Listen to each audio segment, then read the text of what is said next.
李嘉誠要佢自己嘅上市公司要揾到錢啦。第二方面，我哋中國國家一定要站在喺自己嘅立場裏邊。買個雪糕食，咁嗰個係真係生意，嗰個同政治冇關係係咪？但係你40幾個港口，43個港口係全球性嘅買賣嗰時係一個叫 political economy。於李嘉誠裏邊，佢除咗收到現金之外，亦都有 continually 有佢嘅 income，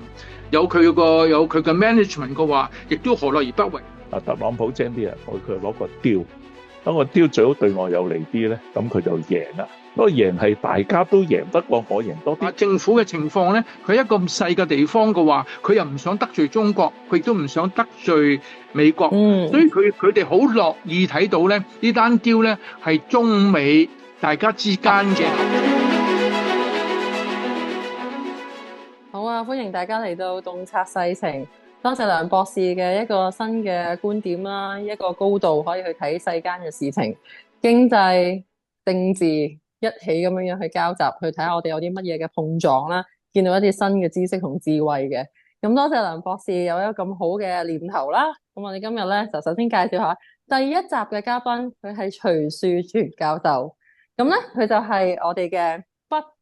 師香港浸會大學管理學入邊咧嘅一個專家嚟嘅，咁佢曾經咧喺中國嘅大學咧任教咁多年啦，咁佢亦都係香港人嚟嘅，咁而家咧有時候會住喺加拿大啦，咁兩邊去嘅，咁佢嗰個嘅世界觀咧都係我哋想可以邀請佢咧去睇下點樣可以做到一啲嘅唔同嘅睇法啦，或者我哋喺個人生路上面咧點樣可以點樣將佢嘅知識咧可以傳授俾大眾市民嘅。咁另外一位咧就係梁燕城博士啦，咁大家都聽聞佢嘅大名啦，咁喺香港嘅電台啊、商台啊或者任何嘅節目咧，有關時事評論嘅咧，佢都係一個專家，係我哋嘅表者。咁佢能夠堅持到今日咧，其實佢嗰個知識嘅存量係好豐富啊。佢咧係一個歷史學家，以我嚟講咧就係一個活生生嘅字典啊。咁佢咧佢好犀利嘅喎，佢多年亦都係國際關係啦同埋戰略專家嚟嘅。咁佢喺北大人民宗教學院研究項目入邊咧，係擔當主任嘅角色啦。咁亦都咧成日都喺唔同嘅大學度演講啦，同埋做一個客席教授嘅，包括有暨南大學同埋加拿大西三一大學度教好多唔同嘅大學生嘅喎。咁咧，我哋呢一個嘅節目咧，就係全新咁樣咧，去探討一下而家發生嘅政治事件，包括咧我哋近排好熱血咁去談呢個李嘉誠事件啊，因為關乎到咧我哋香港人啦，又關乎到中國啦，又關乎到美國喎，更加關乎到我哋居住嘅地球入邊嘅事情。咁所以咧就有好多唔同嘅觀點咧，今日可以喺呢度有個爆炸性嘅討論。加上咧，我哋又有一個真善美嘅追求咧，咁睇呢件事入邊，我哋可以點樣喺唔同嘅角色上面，可以發揮到最好嘅功能啦。咁我哋首先請下徐博士講一講佢嘅睇法。好啊，多謝你嘅介紹啦。咁其實今次嘅李嘉誠嘅呢個港口件事咧，已經醞釀咗都成2-3個禮拜啦，即係。或者要講得比較係白啲嘅話咧，三方面嘅網軍都出陣啦，係咪？咁但係我站在，因為我自己係學管理學嘅，同埋係商業，亦都自己做咗好多年喺商業裏邊啦，喺上市公司裏邊擔任一啲嘅管理啦。咁亦都曾經係同和黃有啲嘅接觸啦。所以大概都知道一啲大商人一啲嘅諗法。咁李嘉誠先生嘅成功並唔係浪跡虛名嘅，佢一定係有一個個人之處。咁佢個人之處咧，以我少少嘅了解咧，佢就一定要做到全球 win-win situation 嘅。咁 win-win situation 咧，唔係在商言商，亦都唔係在商不言商，亦都唔係叫做我哋叫做愛國商人，亦都不愛國商人。其實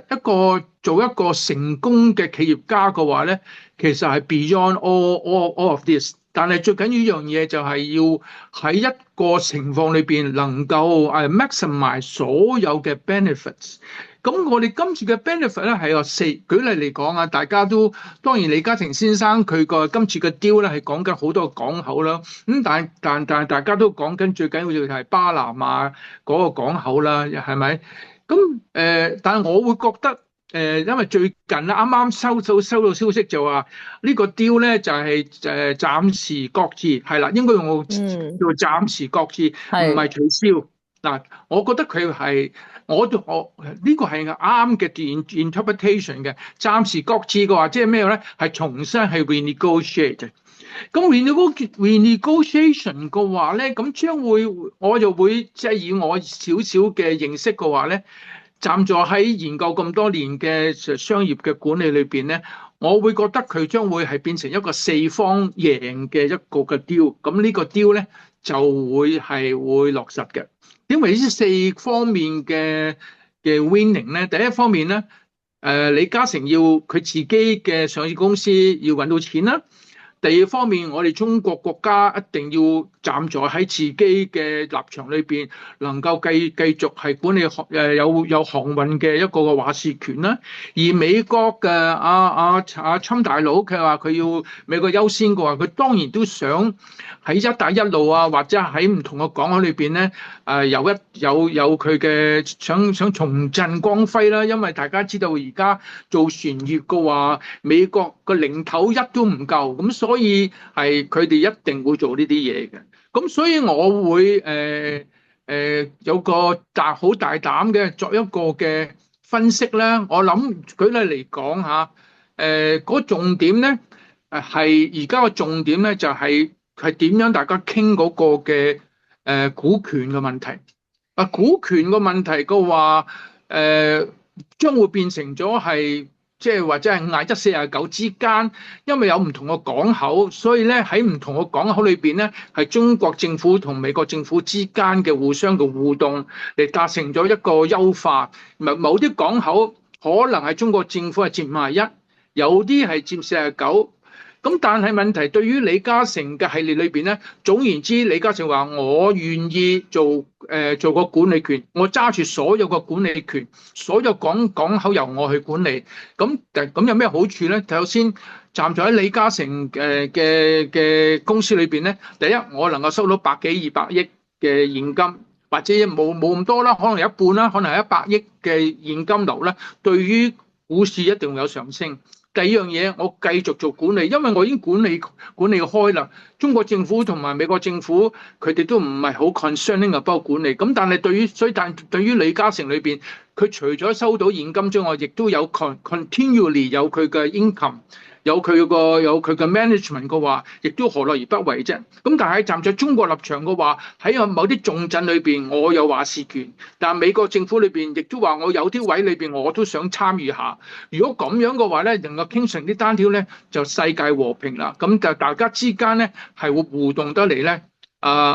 就會覺得就會唔會影響到整個世界嘅變局。當然中美之間嗰個角力咧就會繼續，但係我會覺得而家個角力唔係唔可能係零和遊戲㗎啦，已經，因為中國嘅力量同美國力量咧已經係平起平坐，所以大家都係要講緊係互相合作。而啲互相合作咧喺呢個事件裏邊咧係股權裏邊嘅分佈。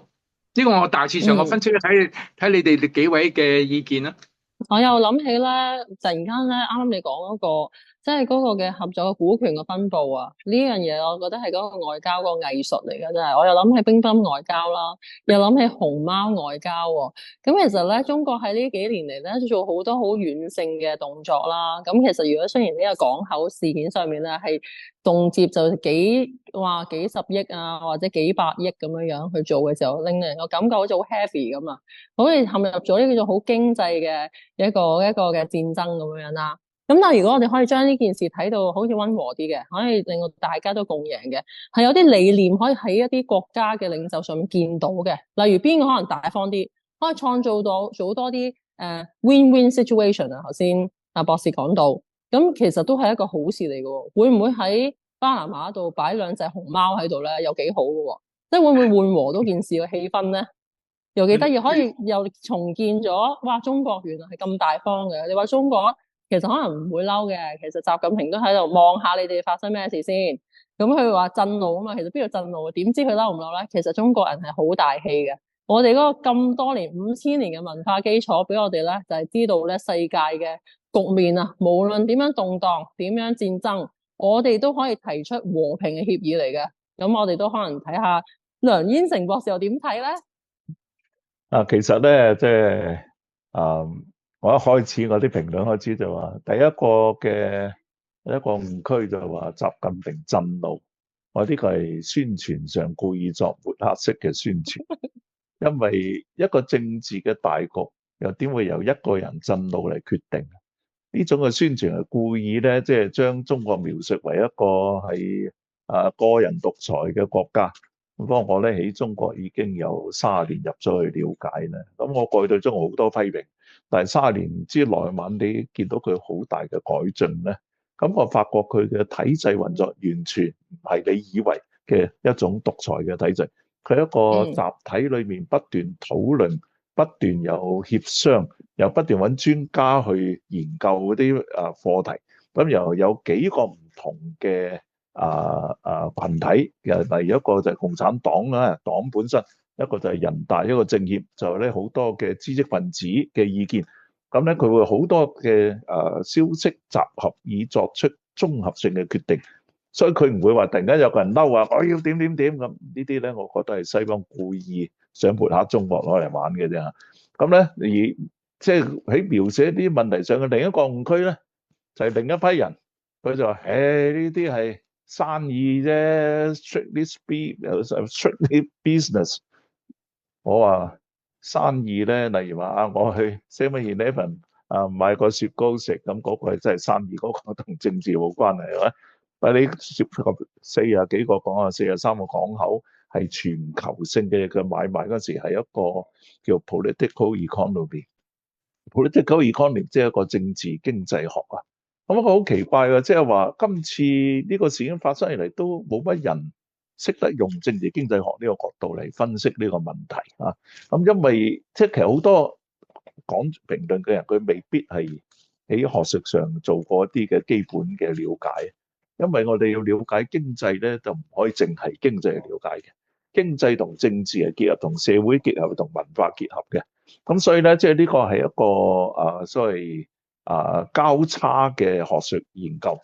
咁而且咧喺呢啲嘅交叉學術研究都有唔同嘅理論啦，有啲係自由主義啊，有啲係結構主義啊，有啲馬克思主義啊，即係唔同嘅睇法。咁所以有好多理論去解釋呢啲所謂政治經濟問題。所以我哋一開始就要明白，唔係即係做生意啫，你做咁多嘢做乜？呢個唔係喺街買啲嘢嗰種做生意，甚至唔係我買股票賣股票，唔係嗰種個人嘅，佢係一個涉及兩個大集體，一個就係美國，一個係中國嘅。咁咧喺涉及呢個時期，你唔係話我做生意啊，咁我要揾錢嘅啫咁。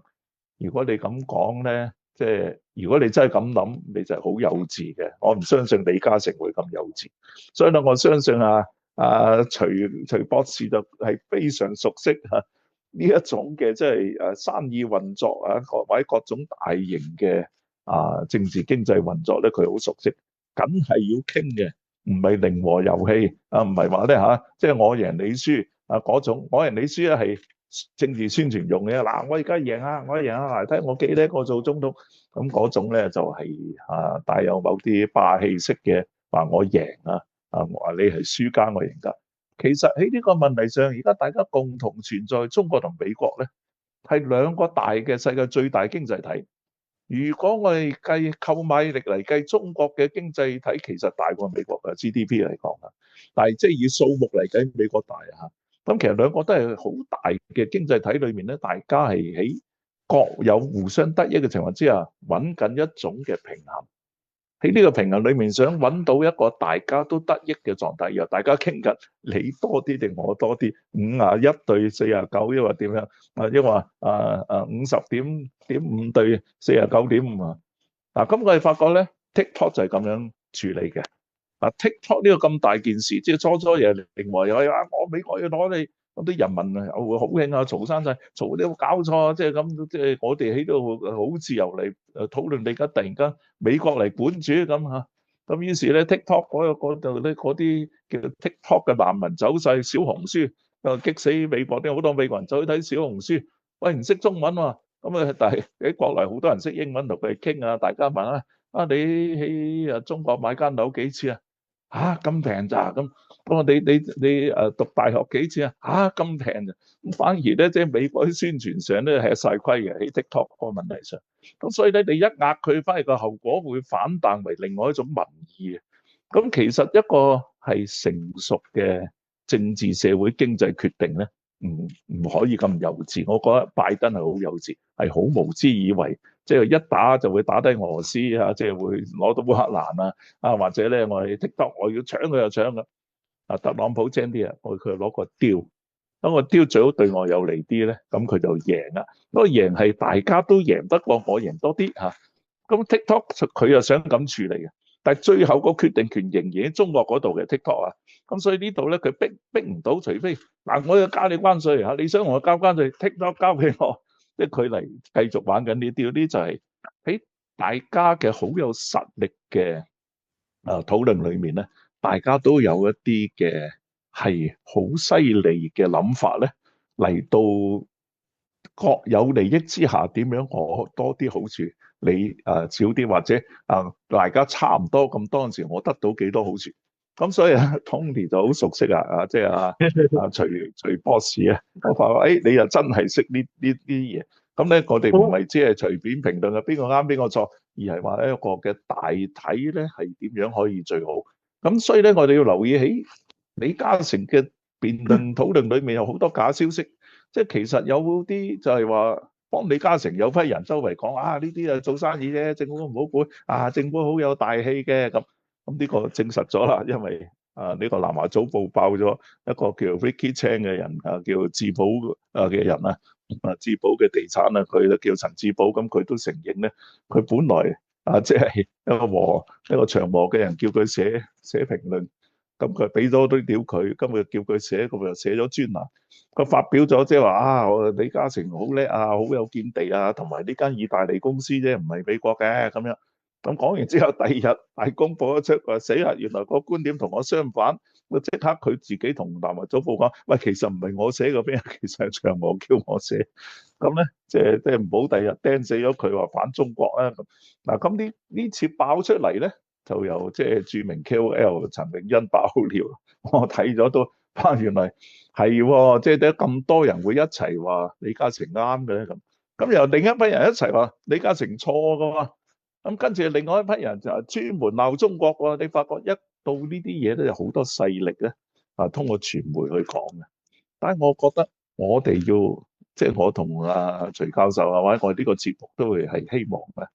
係我哋係一啲有學術訓練嘅人咧，我哋嘗試睇嘢要有證據、有數據、有資料、有智慧洞察世情。咁同時咧，我哋係有情懷嘅，要即係有理想，希望帶嚟更好嘅未來發展。咁所以咧，即係我覺得咧，呢件事件徐教授提嘅，反而冇乜人提過嚇。咁我覺得即係我初同佢即係聽佢傾兩句之後，快啲嚟，我哋即刻整個節目，我即刻作咗呢個節目出嚟。不如以後我哋有多啲呢啲節目講呢啲嘢啦，咁樣。因為其實我哋需要有一個高度咧。去睇咧世界嘅大局，唔係喺嗰啲好狹隘嘅政治爭拗互相抹黑鬥爭講情況。又我哋由一個全人類共同相處嘅時候，點樣可以了解對方多啲？所謂係各美其美，即係我睇到你幾美，我又加多幾句。頭先你講到 TikTok 咧，其實 TikTok 嘅 deal 咧係比今次嘅李嘉誠講個事件係簡單得多嘅，因為李嘉誠事件其實我反而覺得咧，今次藉著李嘉誠嘅講口咧，其實反映咗香港人嘅一啲嘅智慧。嗱，因為香港咧，因為經過黑暴之後咧，其實香港好多人會黑香港啊，覺得香港我哋有機會再講下而家點解香港好多人話香港會已經死咗啊，或者係沒落咗啊。其實香港係走緊另一個 crisis management，我哋有機會再講下。嗯其實香港係走緊另一個路線，即係我哋講我哋讀 risk management 嘅話咧，咁你了解香港而家做緊啲乜嘢？但呢個題外話啦。但係我想只係講一樣嘢，其實我反而覺得香港人咧應該係發揮到一啲，例如藉着今次嘅事件裏邊咧，係將英國唔係將美國同中國咧有某啲位咧，我哋可以做得到嘅，因為香港人咧，我哋嘅管理叻，我哋嘅國際視野叻。我哋咧亦都唔係完全但係我哋要愛國，但係愛國得嚟咧，我哋都唔係盲目嘅，所以我會覺得如果今次呢單事件嘅話咧，無論外邊點樣講任何人啊，我哋唔好聽啦。但係實際上一個大商家嘅話咧，佢哋有自己嘅盤算嘅。我相信今次長和系咧，我相信佢會做緊。係喺中國同埋喺美國之間做斡旋功夫，咁做到一個 deal 咧，係令到大家方面咧都 feel comfortable 嘅。但呢樣嘢咧，我反而覺得係我哋香港人可以做得到嘅。咁同埋點解咧？因為港口係邊個 run 㗎？And 點都係長和自己要 run 翻嘅，個 know-how 咧係香港人嘅，所以咧我哋香港人唔好睇低自己，我哋個 know-how 係 OK 嘅，因為你冇 know-how 嘅話咧，你 end up 你交翻俾中國，你交翻俾美國，佢哋都未必完全識 run 得好似長和係 run 得咁好嘅。咁仲有一樣嘢我留記一樣留一樣嘢就係。其實呢將會係一個四贏嘅。嗱，我哋用翻巴拿馬政府啦，巴拿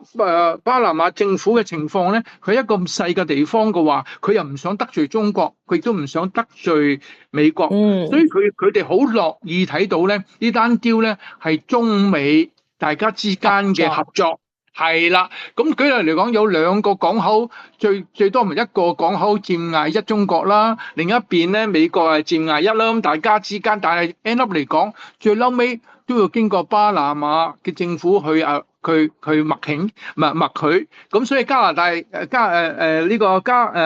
巴拿馬政府嘅話咧，亦都有佢自己嘅話事權，咁我會覺得咧就會 win-win 嘅，咁我哋可以用藉着新加坡嘅一啲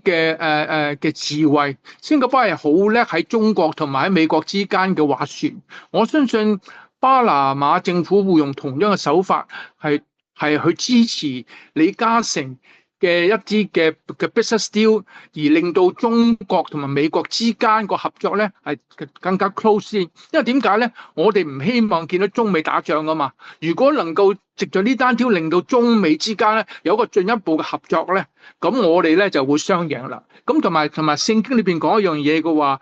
我哋睇別人比人係強，係咪？如果我哋真係要 negotiate 嘅話，我哋睇到對方比我哋強。但係你以前點解 negotiate 唔到？因為世界啊睇唔到我哋中國強。而家我哋中國強咧嘅意思就係，當別人睇到我哋中國強嗰陣時候，佢哋唔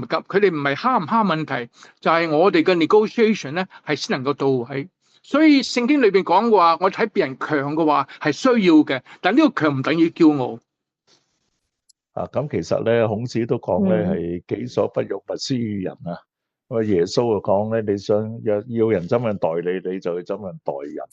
呢啲就係一個唔同嘅範疇。呢個範疇就係關係。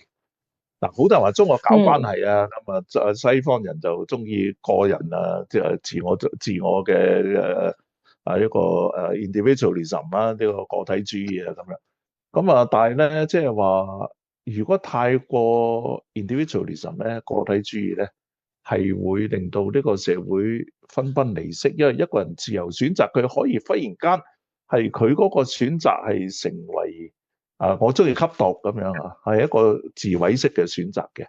所以個人選擇同時需要有一個其他人同時存在嘅關係，即係話你關心到另外一個人，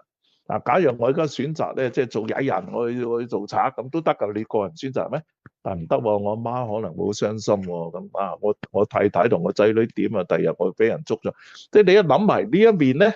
你就會發覺，咦唔係喎，即係話我就好多人係共同相處嘅。所以中國古代有個好重要觀點就叫禮樂嘅文化。係周公啦，周公即係通常我哋話發夢嗰陣時揾佢，點解咁叫就係因為孔子話咧，唉近期我衰咗啦嚇，咁因為咧我都冇再發夢見到周公。因為周公係開展咗我哋中國文化嘅根源咧，就係用禮同埋樂。禮就係一種大家係互相尊重嘅關係。一舉手一拱手為禮，係我代表我尊重你先你又尊重我先咁。咁呢個係一個藝術嘅表達，帶嚟大家嘅和諧。再加埋聽音樂而個古代音樂可能唔同而家咁，但係即係我哋一齊聽咩音樂都好咧，我哋會大家有進入一個共同性裏面嘅。所以我哋不但要揾我個人嘅個性，我哋又要揾咧人嘅共同性。咁其實兩大國交流，我哋係好希望中美之間咧係一個和平相處嘅情況，唔係一個嘅敵對，甚至進入打仗。係你要去了解對方先，而唔係只係去揾對方嘅弱點，然後咧係揾作一啲對方嘅衰嘢出嚟到亂唱一輪，嚟到咧抹黑對方，又揾自己班聯盟一齊踩過嚟。呢種咧就係冇人性或者冇基本善良考慮嘅做法。香港兩位博士嗰個 approach 咧都係好正嘅，我覺得點解可以將一個政治嘅事件、經濟事件講到咁即係好靚，你哋 picture 到嗰個圖畫出嚟啦。我真係想啱啱講呢本書，其實我哋要對 gift of being yourself， 其實上帝想我哋係做自己，但係將我哋自己嗰 part 咧，可能中國又做好自己嗰 part，美國又可以做好自己嘅 part，其實可能兩個國家嘅領袖咧做緊自己嘅 self discovery 啊，點樣喺呢件事入邊可以創造多啲靚啲嘅畫面出嚟啊？即係可能股份嘅分配啊，或者係其實我哋可唔可以唔好成日都講嗰個利益衝突，可唔可以講利益共贏咧？呢件事我覺得我哋可能喺啲世界大局入邊咧，可以用多啲呢個 concept 去睇。咁所以兩位教授咧，真係 inspire 到我咧，係真係見到原來點解有啲人係唔想談政治，因為談政治就好認真，好似好撕裂，同埋係好血腥咁樣樣。咁但係如果呢個年代係進入咗一個新天新地嘅年代嘅時候咧，我哋點樣可以喺世間上面喺地上行走嘅時候咧，都將天國嗰個旨意嚟到呢個地方嘅時候咧，我哋可唔可以用多啲梁燕成博士啦，同埋徐博士，你哋兩個嗰個嘅 approach， 我會覺得你哋兩個已經係一個好強勁嘅外交團隊啊！可唔可以李嘉誠去傾嘅時候揾埋我哋啦，或者中方嘅時候有啲外交嘅可以 involve 埋我哋香港嘅學者咧咁樣，咁其實都幾得意嘅喎。咁其實又可能有一啲位係大家發現到大家嘅美麗，其實原來就係咁樣樣去形成一啲嘅即係方向啊，即係可以係四贏局面。我第一次聽。真係好犀利，徐博士吓。咁我聽到win-win situation， 原來係可以 win-win-win-win-win n 次方咁樣樣去共贏咁多。咁我覺得呢個係一個好靚嘅畫面啊！多謝你哋兩位。咁我又想問下徐博士，咁其實如果真係要去共贏呢個利益咧，咁你又覺得點樣做啊？如果你係呢個外交團隊去做呢個斡旋工作啦，當然唔使喺新加坡做，我哋自己做嘅時候，咁你又有啲咩建議咧？其實我覺得香港人有個特色就係，即係我哋香港人有自己嘅獨立思維啊！即係我舉個例啦嚇，例如最近嗱，我呢個唔係咩嘅，舉例嚟講，大家都睇哪吒二啦，係咪？咁哪吒二喺大家睇嘅喺世界上嘅 rating 咧係好高啦，特別中更加高啦。但係喺歐美都好高啦。但係香港 rating 唔係好高啫喎，得4.95分左右到嘅啫。咁其實我想反映唔係話咁話梗係好多話，梗係好多香港仲有好多黃人啊，對中國嘅 production 啊，係有好多嘅質疑啊咁樣。我又覺得唔係咁睇法嘅，即係香港，即係我成日覺得我哋香港人要揾翻我哋香港人嘅特色。香港人做嘢嘅話唔係一窩蜂，但係亦都唔係冷卻嘅。但係喺5-6分嘅話咧，其實反映出嘅話呢套戲唔係 perfect 嘅，但係又係好睇嘅。我睇咗，講真，我睇到戲嗰時候我流眼淚嘅。咁但係我流眼淚嘅，所以我係好欣賞到戲。但係你話係唔係去到9分啊8分啦，我又覺得我又不至於俾咁高分，但係我又唔會，亦都唔會俾4.9啊5分咁樣。咁但係問題，我即係想反映出嘅話，香港人有一個特別嘅思維，我諗我哋需要藉住呢個節目咧，係特別強化對翻我哋香港人有信心。我記得即係復旦大學教授成日講話中國人要有信心，其實我哋香港人應該重拾我哋嘅信心。我哋其實可以做得好多樣嘢。咁舉例回顧你嗰個頭先你所講嗰單雕咧，我諗長和係裏邊有好多叻人㗎。有好多人，特別李嘉誠先生，佢真係一個好奇才。我相信佢會用佢個方法，能夠將中國同埋美國嘅會拉埋一齊。佢藉咗呢件事件，因為點解咧？因為做商人係唔會講政治嘅，但係因為但係呢個 business 係 under 李嘉誠嘅話，佢有佢主導嘅。咁所以藉著咁樣嘅話咧，我唔相信李嘉誠會賣國。亦都唔會，我唔會相信美國可以令到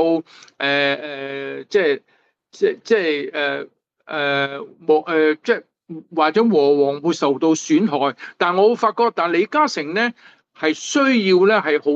喺，我覺得佢缺乏一樣嘢咧，就係佢冇去正式去支持國家嘅一啲睇法。我覺得佢要欠大家係一個嘅解釋。即係雖然佢係一個商人，但係佢點都係佢雖然佢係一個加拿大嘅華人，好似我哋都係加拿大人，但係我哋要愛祖國，我哋要對中國有情懷嘅。我相信佢係有嘅，但係我覺得佢應該講出嚟啦。我即係覺得佢應該喺個輿論裏邊講出嚟嘅話咧，咁大家咧對佢有個新嘅睇法㗎。我相信佢亦都。可能我唔知啦，但係即係佢背後有好多嘅政治嘅取量啦。但係我相信今次咧，會發揮到香港人嘅智慧。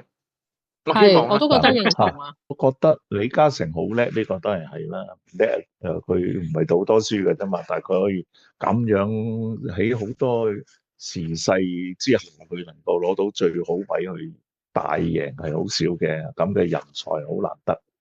但係咧，我喺佢所有言行當中啦嚇。我又唔覺得佢好有情懷即係我覺得佢反而係一個，即係由佢做即係學師仔咁開始，鐘錶學師仔咁上嚟咧，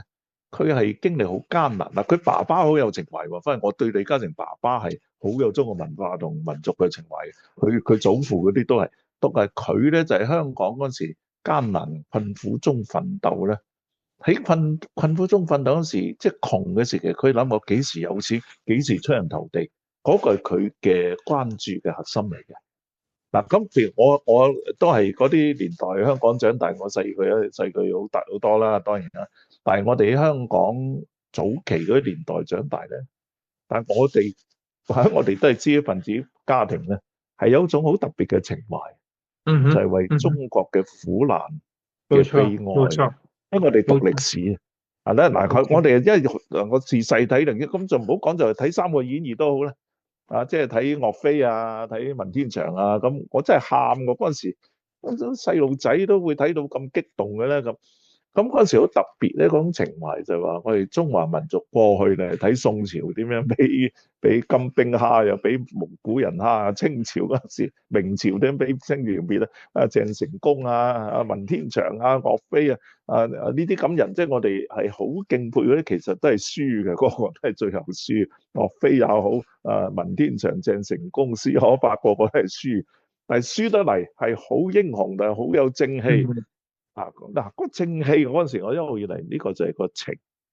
所以咧，即係我今日講一個就係political economy，第二個就係關係嘅概念啊，第三個概念就係我點樣可以有情懷咧？情懷就係你對一個時代嘅災難有投入，呢個好奇。我到而家我咁年紀都好大㗎啦，而家嚇，咁但係好後生，食飯祈禱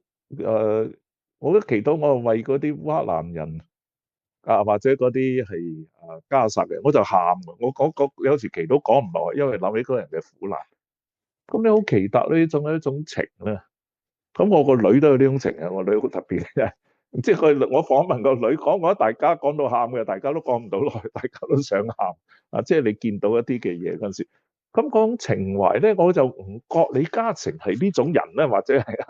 即係人有好多種嘅，當然佢係另一種 type 嘅人啊，即係佢係要奮鬥成功，佢用佢所有嘅聰明智慧，而且佢真係成功，所以佢覺得自己好叻嘅。咁我哋呢種人咧，我係覺得我唔在乎好多錢，但係我覺得真係成功咧，係你好地做咗個人咧，對呢個民族受嘅苦難咧，我負責任，我盡我能力幫助民族減少苦難，我盡我嘅能力咧係用我哋嘅愛心幫助多啲貧窮艱難嘅人啊，或者我以前去到孟加拉去到非洲我都做過，即係我20零30歲就已經做嗰啲去嗰啲地方幫嗰個人，其實我冇乜幾多錢。但係可以同佢一齊，即係咁。咁到而家我到5、60歲嗰陣時，即係嗰陣時60幾啊，嗰陣時係病疫期間，我仲喺街邊派飯嘅嗰陣時，即係我覺得係世間做好多好艱難嘅人。咁個情懷除咗你對苦難嘅人嘅關注，同埋對成個民族受嘅苦難，所以當時我係曾經係有喺傳媒俾我嘅人工係120萬，叫我去全職做傳媒。但係我嗰陣時我知咧，喺香港做嗰啲傳媒嘅位咧，你就一定要鬧中國嘅。我自己發一達嗰個咁人工咧，咁你一路加上去，你又都買屋投資，你就以後就一身好正以後就真係坐 business class 頭等飛機住最靚酒店，即係我可以做嗰種人。但我突然間一個好大嘅震撼，我自己諗，當我係咁嗰陣時，咁嘆世嗰陣時，中國人點咧？嗰陣時中國真係仲好落後，中國就好多腐敗貪污，制度仲好唔得。咁我選擇同嗰10幾億嘅人民一齊喺佢苦難中，我冇錢，冇幾多錢去幫佢，但係我入去同佢一齊行，我就去到貧窮嘅地方，我哋籌到啲多錢，都幫到嗰度嘅細佬哥讀書，即係我哋係咁樣一齊行咧。係我寧願咁，我覺得快樂過咧，我賺好多錢。出入最靚嘅酒店坐最高級嘅飛機甚至有私人飛機，即係我唔選擇呢條路咯。咁有時我諗呢種叫情懷咧係好寶貴嘅，係人一定有某種突然間流露出嚟嘅惻隱之心或者善意咧咁即係我自己感覺啦即係李嘉誠，我冇見過真人咁，即係喺佢嘅各種表現上，佢唔似有呢種情懷佢又唔似話對中華民族受嘅苦難有幾多嘅哀傷。佢捐錢捐好多，咁捐錢有錢佬梗係捐錢㗎啦即係捐錢就可以有免稅做好多好嘢即係咁。但係佢個心喺唔喺度咧？即係我哋捐錢去中國嗰陣時，我哋探細佬哥咧即係去見啲細佬哥，同佢講，即係做人有愛心要愛人類愛國家愛天地萬物咁同佢講但係咧，即係我捐錢，我哋個好細機構捐錢咧，去幫助窮人嘅事嘅中國機構話：哇，係咪好多機構都會嚟探細佬哥？佢話冇嘅，啲人捐咗錢就走啦。佢捐錢唔係為咗去見啲細佬哥愛錫佢嘅，佢捐錢係第二個原因。即係我突然間明啦即係有好多好有錢嘅大基金會捐好多錢去做。我哋絕對冇得比，但係咧嗰啲捐嘅人咧係冇落到去同受苦嘅人一齊。咁我知係我自己嘅盼望咧，我對李嘉誠嘅盼望就係話咧，係希望佢會唔會同啲艱難困苦嘅人喺一齊，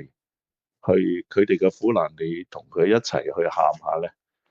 當佢有好嘅日子過嗰陣時，同佢一齊笑咧。呢句話叫與喜樂嘅人同樂，與哀哭嘅人同哭。咁嘅時期咧，即係我期望李嘉誠有呢種情。起碼我識幾個其他有錢人雲龍嘅姓陳嘅家族新鴻基姓郭嘅家族仲有呢個新世界嘅姓鄭嘅家族，我都識一啲人，佢哋有呢個情懷嘅。我希望李嘉誠或者佢嘅家人有呢個情懷，咁以至到唔會喺呢個時代發生咁嘅事時受咁多人攻擊或者真係誤解咗佢都唔定。咁但係咧，如果你平日都邊係一個充滿慈愛嘅心，去對人有愛心幫助，同窮人成日都會關注佢需要，係真係去關注，真係唔係淨係捐筆錢嗰種咧。咁樣咧，我哋對李嘉誠將會有更好嘅一個評論因為歷史留名將來90幾歲，而家你今日就就去㗎。佢究竟佢未來歷史話佢係石經堂啊，然後各英文16州俾薛丹啊，將嗰啲40幾個港口俾晒美國，抑或咧佢係一個咧係好識調和啊，好識做只要各國和平啊，但係一個和平使者，帶嚟大家嘅優點，抑或佢係一個有慈悲愛心嘅人啦，唔係淨係起個大嘅像就慈悲嘅，係你去做同嗰啲艱難嘅人一齊咧，咁呢個就係我對李嘉誠嘅一啲期待啦。真係好感動嘅，真係一個我哋對香港人啊，對一個商人個要求都好高嘅，所以香港真係一個福地，孕育咗咁多咁高要求嘅人啊！你諗下做生意啊，已經去到即係港口真係好多 operation 嘢做得咁好，佢先可以持續哇40幾個港口喺咁多20幾個國家入邊。咁我哋香港人點樣可以將呢個商人？嗱，因為自古以嚟啦，其實我哋嘅政府就士農工商咁樣，其實最重視嘅讀書人。咁 that's why 我哋嗰個文化基礎啊，一路落嚟都咁好。咁點解成日都會覺得中國人好似唔係咁睇得重商人咧？咁就你講得啱啦，商人嘅情懷喺邊度咧？做生意人係咪淨係做生意咧？可唔可以有一個新嘅思維？可能做生意嘅時候亦都可以救下地球咧？可能 Elon Musk 咁樣。咁其實佢而家都學習咗我哋中國人嘅事噶喎Elon Musk 而家佢亦都去將一啲錢捐俾英國嘅一啲第3大政黨噶喎。咁其實佢嘅學習法，其實佢都學習咗中國人嗰種，其實用影響力用影響力去唔同去一啲去influence 咁樣。咁其實一個西方人都可以有向我哋中國學習，我哋商人可唔可以都向讀書人學習下，或者向我哋嘅即係我哋有信仰啊，或者甚至係一個我哋一路成長嘅時候，睇下我哋嘅生命裏邊邊啲嘢係最為人類帶到一個價值咧咁樣。我哋一路長大，咁我嚟緊都踏入我嘅即係另一個字頭啦又。咁我喺度諗，哇，有錢固然係好啦，咁捐錢又係好啦，即係代表你有能力啊嘛。咁但係又捐到錢嘅時候，但係又可以同人哋共行同平，即係你作為一個商人 leading 嘅一個人嘅時候，你可唔可以為社會做多一點事情咧？有多啲情懷，即係其實我哋個慈悲嘅憐憫嘅心啊，係可以帶動到社會少啲戰爭。因為一個小朋友喺戰爭入邊死亡啊，我都覺得嫌多啊。所以我覺得其實咁多嘅人，商人又好，或者係一啲嘅政治嘅領袖都好，其實都真係可能要着實去做事，同埋係點樣同我哋去共行，可能 touch 到佢嘅心咧，就反而可以令到一個商人可以成為一個 crossover 到嘅，又係一個商人，又係一個讀書人，又係一個有情懷嘅人。我哋會唔會要求太高咧？喺香港社會裏邊要求李嘉誠？其實唔高嘅，因為點解咧？我自己做研究嘅話咧，其實有好多文獻咧，我哋所謂講叫做企業福利 ，OK？其實有好多 paper 啊，有好多學術文章啊，我都曾經都喺呢方面都有些少研究，係講企業嘅處理福利啦。頭先同阿燕成所講，佢嘅情懷咧係冇相違背嘅。因為企業嘅處理福利咧，同阿燕成佢嗰種嘅情懷、嗰種嘅情操咧，係個處理方式唔同嘅。因為企業裏邊咧，我哋處理福利咧係一個 formal system，但係如果我哋喺 individual 咧，我哋係用我哋 informal 嘅 feeling 去 drive。咁係兩方面冇衝突嘅，反而喺企業裏邊講福利嘅話咧。佢哋會好小心嘅，因為當然好多人就話因為你沽名釣譽啊，我哋撇開呢樣嘢講啦，我哋唔好講即係個 motive 啊，即係話佢嚟講，你有情操，亦都可以沽名釣譽㗎，係咪？咁喺一個大企業裏邊，佢捐100幾十億出嚟。咁亦都係可以係沽名釣譽，咁但係我哋好難去處理問題。但係反而我覺得係你所做出嚟個係有幾多能係真係幫到人啦，亦都係能夠幫到你自己員工裏邊嘅士氣。我反而覺得呢樣嘢而家嚟講，有好多文章就講話做企業嘅福利如何能夠增加到員工嘅士氣。呢度而家係有好多文章係講呢啲嘢，我都有機會可以分享下呢啲嘢，因為我都有啲方面都有啲嘅體驗嘅嚇。好，咁啊，好多謝啊！咁我哋今日都講得七七八八啦。咁我哋有一啲好現實嘅政治經濟問題講越講咧，講到做人嘅問題、人生嘅問題。但係咧，一啲美善點樣可以去落實啦？即係可以通過一個好嘅體制去落實美善。其實如果人類最理想係點啫？因為人類嘅善能夠被激發，然後又能夠有個體制落實到嗰時，人類就可以建立好理想嘅世界。但係好多時人類咧嘅惡係被激發嘅，人類都好多嘅鬥爭啊、攻擊啊、自私啊咁，一激發大家就去要毀滅對方或者抹黑對方、數臭對方。有時即係我哋覺得好，我用一個好粗糙嘅嘢，真係好戇居嘅人要搞呢啲咁嘢，即係點去抹黑人啫？點去攻擊人啫嘛？咁點解人唔可以互相嘅幫助嚟到去欣賞到人哋嘅唔同咧？咁其實呢啲咧，即係我嘗試有個唔同嘅高度做我哋呢個節目啊，就係希望我哋大家都係有一個嘅洞見，對世情咧係有智慧，係有善良嘅心，有宇宙性嘅眼界咧。咁將來我哋會繼續有咁樣嘅節目咧，由時事啊、現世嘅問題啊分析咧，係慢慢地咧，希望可以講到一啲可能可以行出嚟嘅更美好嘅世界嘅方法。